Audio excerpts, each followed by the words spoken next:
Hello, my name is Zach, and I am one of the planners for the Spring Golden Route Tour of Japan, which is what this video is going to be about. Um, so I'd just like to give you an explanation of where we go on the tour, what we see, what we'll do, what's included, to give you a more concrete understanding. As George may have mentioned to some of you, we're going to have a live explanation session on Thursday, January 26th. So you can both listen and ask questions if you have any questions, or make comments if you have any to make. But for those of you that can't join on Thursday, I'm going to be making a recording of the same content or similar content here, so you can listen on your own time.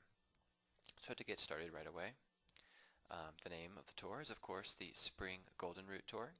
It's going to be held from April 3rd to April 11th.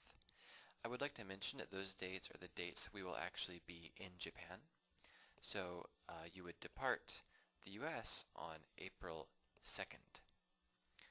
And as far as booking tickets go, I'll mention this more at the end, but we're actually going to have a sale on February 4th and 5th, which will have some very cheap air tickets coming out from the US. The exact fares aren't out yet, but we will be having a sale then. So that might actually be a really good chance to book your tickets.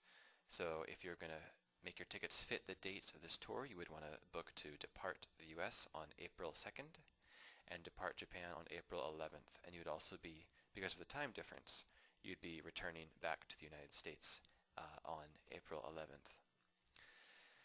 So it's called the Golden Route Tour, and what that means, as is written here, it's a route through the most famous destinations of Japan. Tokyo, of course, the capital of Japan. We go to see Mount Fuji, of course, a very famous mountain, I'm sure most of you know. And Kyoto, in case you haven't heard of, it was the ancient capital of Japan before Tokyo became its current capital. And it's where a lot of old temples and ancient style buildings and culture can be still seen to this day. And we also make some stops to some other destinations as well. Osaka, which is the second biggest city in Japan, and known to kind of have a contrasting culture to Tokyo in an interesting way, kind of like Chicago to New York kind of thing. And also Hiroshima, of course, which is very famous because of one of the cities that an atomic bomb was dropped on it. And you can learn about the history of that there. So that's kind of, the basics of where we'll be going, but I'd like to go in more depth in some of the other slides. But first off, what does the tour include? What does the price include? Quite a bit, actually. So one of the things is transfer, which would be via a shuttle from the airport directly to your hotel, both on the day of arrival and then on the day of the return, a shuttle directly from your hotel in Osaka to Kansai International Airport, which is a airport very near Osaka. Some of you may not be returning from Osaka, you may be returning back from Tokyo, and that is something you can discuss with your agent when you call to book your flight, and we can choose the best option for you. And arrangements can be made to go back from Tokyo as well, and we can help you tell you how to get there. There's a tour attendant who will be helping the group, mostly joining on days when there's a lot of transportation to be made, so you don't have to worry about doing it yourself, getting on the train or finding the meetup spot. There would be an attendant there specifically to help the group with that, and we'll also be traveling with the group through each city. Not on the free days. On the free days, you're free to do whatever you like. You don't have to necessarily follow the group every single day. There's a couple days where you're free to do your own thing, but on the days where we're moving as a group, there will be an attendant there to help you. Of course, nightly accommodation and also daily breakfast. They're either 3 or 4-star hotels. They were chosen for their convenience, ease of access to transportation, as well as being comfortable and having some English language support in the hotel. And we will have a more detailed introduction of each hotel a little bit later. Also, of the days that are included in the tour, 4 of them are full-day tours, which means you're going to be going with an expert guide who is a local guide all day long, and also 1 half-day tour, because the first day and a half you're going to be traveling, and then you're going to get off the station and have a half-day tour immediately afterward. In addition to the breakfasts every day, you're also going to have some very nice meals, 5 lunches and 3 dinners, which are all included in the price, of course, and they kind of been chosen to give you a taste of the variety of a lot of different kinds of Japanese food. But we also don't want to make you, have every single meal be a set meal that you have to choose because, I'm sure everyone has some different favorites they want to try on their own. So we chose a mix of recommended meals that will be included in the tour, and also sometimes you get a chance to choose something on your own. And by the way, if you have any dietary restrictions, whether someone be a vegetarian or vegan or lactose intolerant, allergies, whatever they may be, we can accommodate those. Just let us know in advance. And then the last thing, which is one of the actually best features that's included here, is there's something called a JR Pass. And JR stands for Japan Rail, which is the company that includes almost all of the trains in Japan, including the bullet trains, which connect the cities at amazing speed. And what the JR Pass does is it allows you to ride all of them for free, unlimited. So in this tour is included one for 7 days, which would give you the perfect amount of time to, you wouldn't need it while you're in Tokyo because you can take the metro around fairly easily. And we'll also be having some transportation via private coach for the group. But for example, when we travel between to Kyoto, to Osaka, to Hiroshima, that JR Pass is really going to come in handy. And on your free days, you can even use it to take a day trip out somewhere, and that'd be completely free because you could ride the train as far as you want and don't have to pay a dime, or a yen rather in this case. So that's one of the really nice features about what's included in this tour. It gives you a lot of freedom. Next is, why is spring such a great season to travel? And I'm sure a lot of you know that this is the season where the cherry blossoms will be blooming. Of course, a very famous image of spring, not only in Japan, but in a lot of other countries. They've spread from Japan as well, but no country has as many of them as Japan, and no country appreciates their beauty as much as Japan. So it's really the most popular time to travel.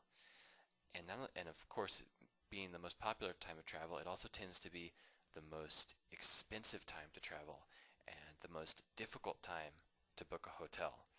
Japan may already have a reputation as an expensive country. This time it's almost impossible even to find a room for a decent price. Sometimes a year in advance you can't get any rooms. But we have already held all these rooms. Everything is already held. So even though you could book it with us even into February, and we have the rooms just waiting for you. So that is definitely one of the advantages of booking our tour, because we've handled the hard part of getting the good content for you. You just have to let us know, and we will give it all to you. So now I'd like to go through what we're going to be doing day by day. So first on day 1, I wrote here arrive in Narita Airport, but it doesn't necessarily have to be Narita Airport. To clarify, there's actually 2 airports that serve the city of Tokyo. One is Narita, which is where a lot of flights go to. Another is Haneda, which is actually closer to the city, but not all flights go there. But so depending on where you're going to be departing from, we can advise you which airport is better based on price, convenience, etc. But here it's just written Narita, but you can assume Haneda is also included. And in both of those airports, we have a special help desk that our company actually owns.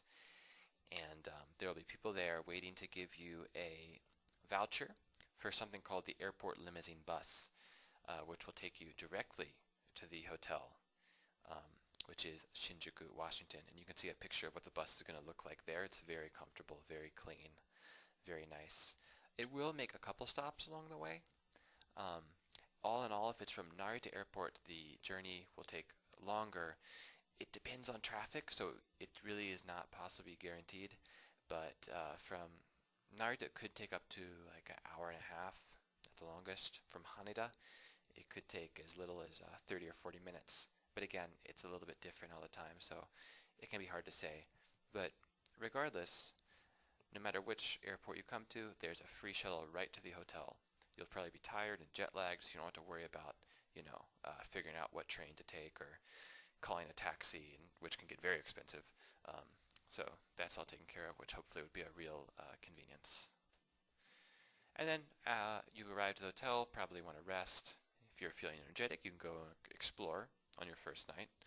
But, you know, that night's up to you. And then on the next day, after everyone hopefully has get some good rest, we're going to have a full day guided tour just to take you out and introduce you to the huge city of Tokyo. Kind of showing you some of the famous spots, especially chosen for their sakura. Sakura is a Japanese word for cherry blossoms, for their cherry blossom viewing opportunities. And of course, a buffet lunch is included along with the tour. So one of the spots we're going to, this one you see in this picture here, it's called Chigoriga Fuchi, and this is actually the moat that surrounds the Imperial Palace. And as you can see, it's a very beautiful site. It kind of combines both a traditional setting and a modern setting, and hundreds of cherry trees there. Next, we're going to go to Ueno Park, a very famous park in Japan. Once again, very popular site for viewing the cherry blossoms. And it will be very crowded, but not in a way where people are jostling each other and being rude or anything like that. Everyone is there just to relax and see the flowers. It's such a popular activity that almost all Japanese people go out, sometimes with their friends, family, with their co-workers, and just go out to sit and just look at the trees and the flowers. And you guys will get a chance to participate in that too. And then next, we're going to visit some of the famous historical landmarks. This one is called Sensoji Temple. This is the oldest Buddhist temple in Japan, or the oldest in Tokyo, one of the oldest in Japan, and in fact one of the oldest in the world. That is this large. And you can see it's a really large temple, but it's built over 1,000 years ago, actually. And this is the road that leads up to the temple. Really great place to buy souvenirs. A lot of these shops have existed for hundreds and hundreds of years, and they sell a lot of traditional goods and things like that. Then we're actually going to take a river cruise, completely included within the tour, and it's going to go right by. In this picture right here, it's actually under construction, but what that is, that's Tokyo Skytree, which is the tallest freestanding tower in the world. Not as tall as the Burj Khalifa in Dubai, but that wouldn't qualify as a freestanding tower. So when it comes to freestanding towers, this is actually the tallest one in the world. So we'll go right by that, and also some other sites of the city that you can see pleasantly from the river cruise. And then the tour will disband in the Ginza district, which is a really famous shopping district with lots of kind of really nice brand name stuff, both international and Japanese. And the tour disbands here. If you want to go back straight to the hotel, the guide can help you. But we actually disband the tour here because we figure a lot of people kind of want to go out on their own, maybe look around, find something that they want to shop for. So this would be a really good place to do that. Next on day 3 is a free day. We have a couple free days because we want to let people kind of do what they want to do as well. And one of the things you can do, it's not mentioned on this PowerPoint, but because the JR Pass is included, that free train pass, you can use it to go anywhere in Japan, actually. So if you want to kind of go out of Tokyo and go somewhere else, you absolutely can. And the train would be completely free of charge. So you can talk to your agent about that, and we can give you some recommendations. But here are some examples of things you can do in Tokyo. We have a lot of options you can choose from. We can book it for you. You don't have to do it yourself. If you're interested in sumo, we actually have an exclusive access to a number of sumo training facilities where, like you see in this picture here, you can go and actually watch the wrestlers in a real training session. It's the real thing. We have a helicopter right over Tokyo if you want to do something kind of really luxurious. We have cooking class and lots of other cultural classes. This is just a very few examples. Discounts to museums, and so much more. So if you're looking for something to do on your option on day 3, just let us know and we can help you out. Or if you just want to be on your own, that's totally fine too. You're free to do whatever you like on this free day. Next on day 4, we're going to take a chartered coach, which is just for our group, and we're going to be going out to see Mount Fuji. And we're going to be going to the very highest spot which you can get to on a vehicle. We're not actually going to climb the mountain. That would be a very strenuous climb, and it would take multiple days, which we're going to skip this time.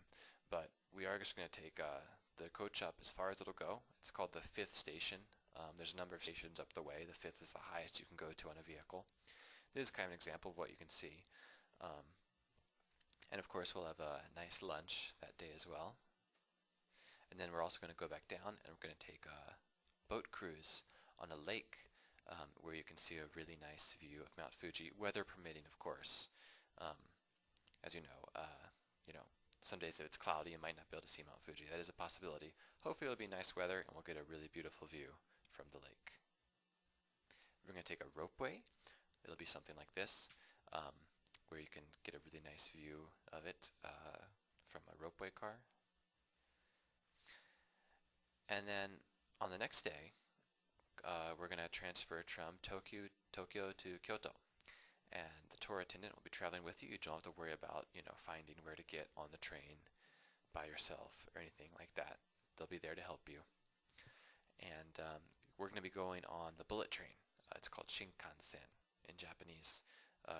As you know, I'm very, very fast, very efficient. It's really kind of a fun experience just to ride it. Some of you, if you've been to Japan before, you may have ridden on it before. If not, you're really in for a treat, and it's a very comfortable ride. You could even take a nap if you want to, but you might not want to because you want to check out the cool views you can see from the window. And then once we arrive in Kyoto, we're immediately going to meet our guide, a local guide, at the station, and the attendant will, of course, guide you where you can meet the guide. And then we're going to start a tour of Kyoto, which will be a really interesting contrast from Tokyo. As you can kind of get a sense from this picture, it's not as highly developed, but there's much more ancient buildings, a lot more older kind of stuff to give you a different taste of Japan. This one's called Nijo Castle. It was just a castle, very well preserved, that noblemen lived in hundreds of years ago. This is called Kiyomizu-dera. It is a once again, a very old temple up on the top of a hill. So from the temple, you can kind of see it from this picture, but you can see over the whole city of Kyoto. It's a stunning view, and it also happens to be a great cherry blossom viewing spot. So hopefully we'll really match it so it's perfectly in season, and you'll get a great view of the cherry blossoms from the temple. This is a series of streets we'll be going through, lots of traditional shops and stuff there where you can get some souvenirs or some snacks or something like that. And then by that time you're probably going to be tired out a little bit, so we'll check into your hotel, you can relax, and if you want to, maybe go out and see something in the nighttime too. The next day we're going to be doing another tour. This one's going to be, again, via a coach just for our group. And we're going to both see some of Kyoto, and we're also going to go to the neighboring city of Nara, about an hour away, but it's the neighboring city. And this one is actually even older than Kyoto. And it has, similar to Kyoto, some really stunning Buddhist monuments. This one you see here is called Todaiji. As you can kind of get a sense from the picture, it's really just a large, large temple. And not only is the temple itself large, it also has the largest statue of the Buddha that is in Japan. You can see here. And really the photo doesn't quite convey just how stunning it is. It's really overwhelming. It's just more huge than you would expect probably. And also right around the temple there's going to be lots of deer walking around. In Japan's native religion, which is called Shinto, the deer are considered messengers of the gods, so they've been allowed to walk around and interact with pilgrims since ancient times. And in fact, they've been doing it for so long they're rather domesticated, and they like to get food from your visitors. So you'll be able to buy some rice crackers and stuff and feed it to the deer, which they will very eagerly receive, as you can see here. We're also going to visit a Shinto shrine. As you know, Japan has two religions mainly. One is, of course, Buddhism. The other is Shinto, which is the native religion of Japan. And most Japanese people actually practice both of them freely, kind of mixed together. So this is an example of a Shinto shrine we'll be seeing, kind of a different style of architecture than the Buddhist temples. And this one's famous for a lot of lanterns that faithful people throughout the centuries have donated to the temple to kind of get some kind of protection for their souls from the gods kind of thing. And then we're going to go back to Kyoto, just a short trip away, And we're going to see one of the most famous temples in Kyoto again, which is called Kinkakuji. It's completely plated in real gold. And we're also going to go visit Ryoanji, which is famous for its rock garden. It's meant to inspire meditation, so we'll go and get to sit and see that. And then we'll top off the day with a Maiko dinner show, which is a very rare experience, very hard to get a reservation for something like this. We were able to get a reservation for our group.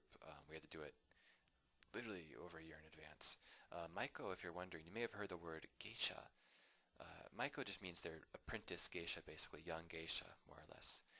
So you'll have a tour, a dinner, very scrumptious Japanese-style dinner that you can enjoy while watching their show with their song and dance and such. This is an example of the kind of dinner you'll be eating there. You know, very traditional Japanese style. You might not know what everything is, but it's all delicious. And then on the next day, we're going to be going to another city which is near Kyoto, which is called Osaka. This is the second biggest city in Japan. Kind of more loud and noisy than Tokyo. A lot of kind of more rambunctious, if you will.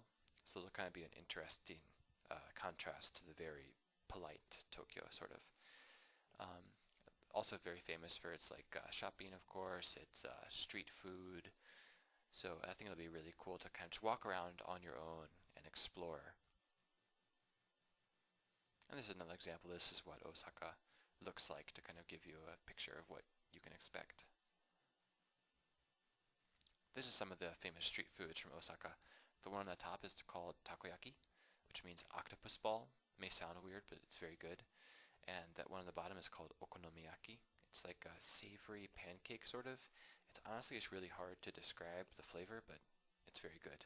And Osaka is where all these foods were invented and are best eaten today.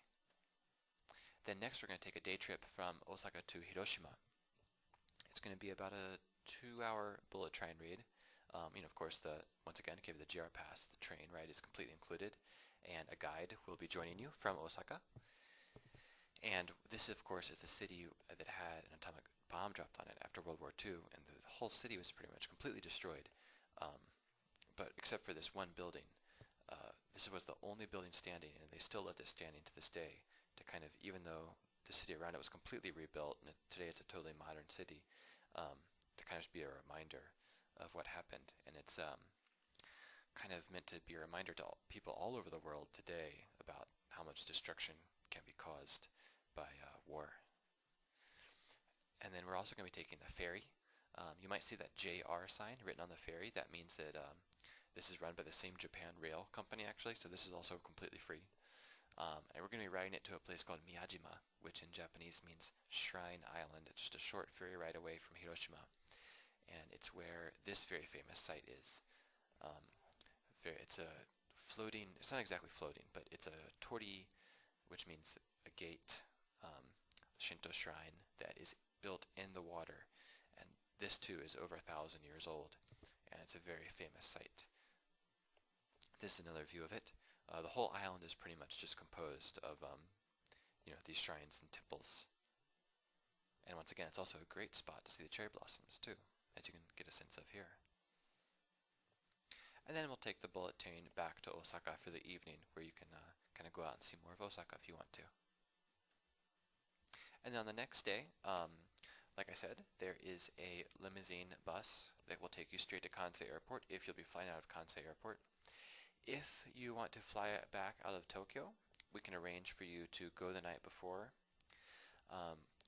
We can arrange for you, if you have an evening flight, I think the easiest way would just to be to leave early in the morning on this day, take the bullet train back to Tokyo, and then just go to whatever airport you're flying from. That we can advise you each individually. So we recommend you to call, and we will, give you the option that works best for you. Just let us know what city you're going from, what your schedule is like, and we will make the schedule fit you no matter what. Next, I'd like to introduce the hotels we're going to be staying at. In Tokyo, we're going to be staying in Shinjuku Washington Hotel. If you've never heard of Shinjuku before, it's one of the most famous areas of Tokyo, kind of the busiest, full of neon, that has a lot of business going on, has a lot of nightlife going on. kind of just one of the central areas, and we're right going to be in the middle of it, our hotel. And it's very near the Shinjuku station actually too, so it's actually connected to Shinjuku station through an underground walkway, so super convenient to get around. And of course there's breakfast included every day. We're also going to be staying in this hotel, Oyada Ishicho in Kyoto. I really want to highlight this hotel. It's a 4-star ryokan, and ryokan, that means a traditional Japanese style inn. It's not like a Western hotel exactly, as you can kind of get a glimpse of from that picture on the top right. There's no beds. Traditional Japanese rooms don't have beds actually, and chairs are typically on the floor. You sit on the floor, you sleep on the floor. There's a futon, and it's actually a lot more comfortable than you might imagine once you try it. And there will of course be a traditional Japanese meal included, dinner, and you can also enjoy the public bath as well, which is of course a Japanese tradition. People do a lot of public bathing in the hot spring water, and it feels very nice. In Osaka, we'll be staying in Plaza Hotel. Again, this is mainly chosen for its convenience of location. Not a super noisy area, but an area with good transportation access. So it'll be really helpful when you're trying to get around the location of the hotel. And once again, of course, breakfast is included. Next, I'd just like to maybe address in advance some questions that some people might have. If you have an American passport, you do not need a visa to visit Japan. If you are a citizen of another country, just consult with us and we can guide you about that. The tour is in April. Weather will be pleasant and mild. Will be neither hot nor cold. It's pretty much going to be in the 60s Fahrenheit probably. Should be very nice. One thing that a lot of people ask is, do I need to take cash? And yes, absolutely. Japan is very cash-based, so you will want to change. Some people ask, should I change cash before I arrive, or should I do it in the airport? I personally, it's hard to say, but I would just do it beforehand, just because in the airport it's one less thing to worry about if you've already changed your cash. So I would say just before you depart, go ahead and get your Japanese yen. As far as how much you'll need, it depends how much you want to buy and how much you want to do. Japan has a reputation for being very expensive, but it doesn't have to be. You can enjoy a very nice meal for the equivalent of less than 10 US dollars. And if you don't mind going even cheaper, you could eat a very delicious meal for 5 US dollars. So, it just comes down to how much you want to spend, basically.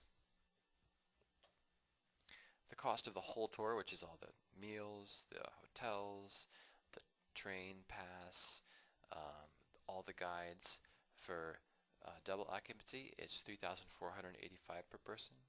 For single occupancy, there's a charge, but if you're willing to stay with somebody else, we can maybe kind of pair you with another single person on the tour, and that would of course bring the cost down. About booking air, like I mentioned earlier, we have a big airfare sale going on February 4th and 5th, which is Saturday and Sunday. So mark your calendars and try giving us a call that day. And we can probably give you some really nice airfare, and we can guide you with insurance options as well. So in case you need to cancel the tour, based on the insurance plan, you can actually get a full cancellation back. You won't have to worry about paying any fees or anything. So do ask about the travel insurance options. You can call the number you see here, 212-478-7023, and ask for Ross or Kesha. They are our agents who specialize in booking air. They'll help you find the best tickets. And also mention that you were referred by George, so we know that this is the tour that you're asking about. Okay, so that's all. I hope this has been informative. If you have any questions, please you can call that number that you just saw and ask, or you can go directly through George if you prefer. And once again, if you want to join the session on Thursday, 26th, I'll be here talking about the same thing then, and you can ask me directly then if you like. In the meantime, I hope you all consider taking the tour, and I hope to see you all in the near future. Thank you very much.